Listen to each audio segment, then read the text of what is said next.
নমস্কার, আমি আপনার জ্যোতিষ বন্ধু সৌমিক। আজকে জ্যোতিষ চর্চায় আপনাদের সবাইকে স্বাগত জানাই।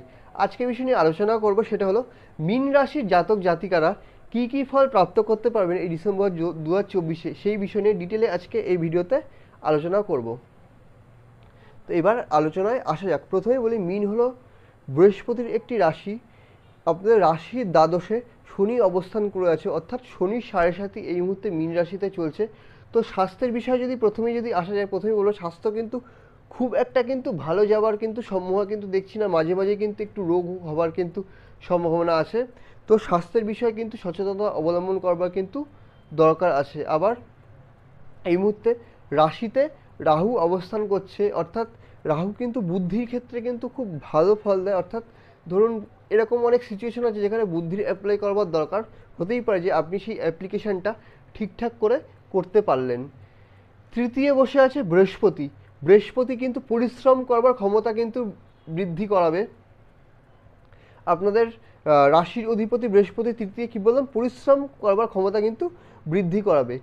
এছাড়া এই মুহূর্তে পঞ্চমে বসে আছে মঙ্গল।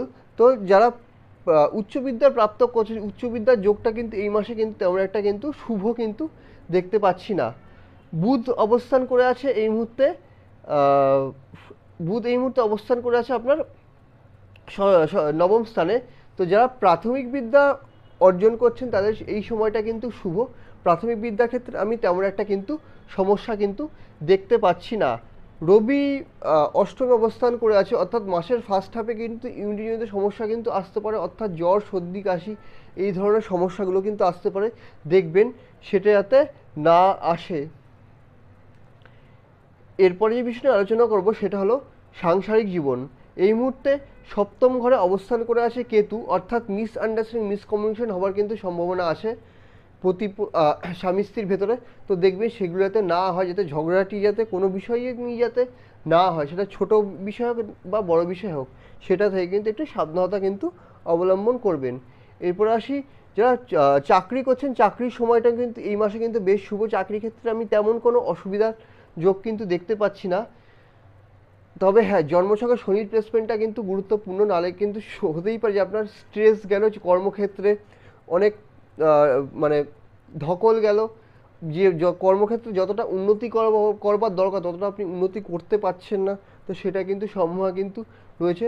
তাই জন্মক্ষেত্রে শনির প্লেসমেন্টটাও কিন্তু খুবই গুরুত্বপূর্ণ।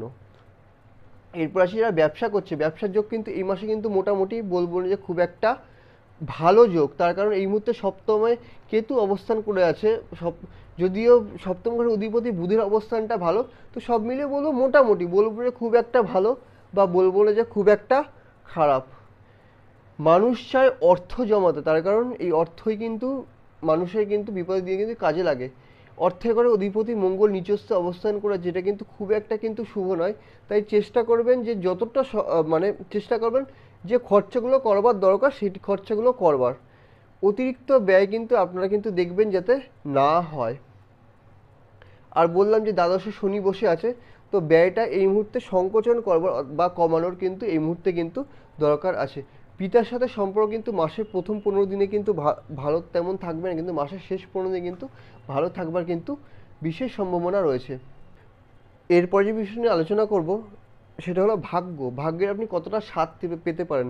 ভাগ্যের স্বাদ মোটামুটি পেতে পারেন, বলবো যে খুব একটা ভালো পাবেন বা বলবো যে খুব একটা খারাপ পাবেন। তার কারণ এই মুহূর্তে ভাগ্যের ঘরের অধিপতি মঙ্গল নিচস্থ অবস্থান করছে, কিন্তু বৃহস্পতির দৃষ্টি পড়ছে ভাগ্যের ঘরে, যেটা কিন্তু বেশ শুভ। তো ভাগ্যের কিন্তু কিছুটা সাহায্য পারবার কিন্তু এই মাসে কিন্তু বিশেষ সম্ভাবনা রয়েছে। এরপর যে বিষয় নিয়ে আলোচনা করব, দেখবেন যাতে মাথা কিন্তু ঠান্ডা রাখার কিন্তু চেষ্টা করবেন এই মাসে। দেখবেন মাথা যাতে গরম যাতে না হয়, তার কারণ এই মুহূর্তে রাশিতে রাহু বসে আছে। তো এই মুহূর্তে দরকার মাথা ঠান্ডা করবার, এবং মাথা কিন্তু মাঝে মাঝে কিন্তু একটু ব্যথা হতে পারে, দেখবেন সেটা যাতে না হয় একটু সাবধানতা অবলম্বন করবেন।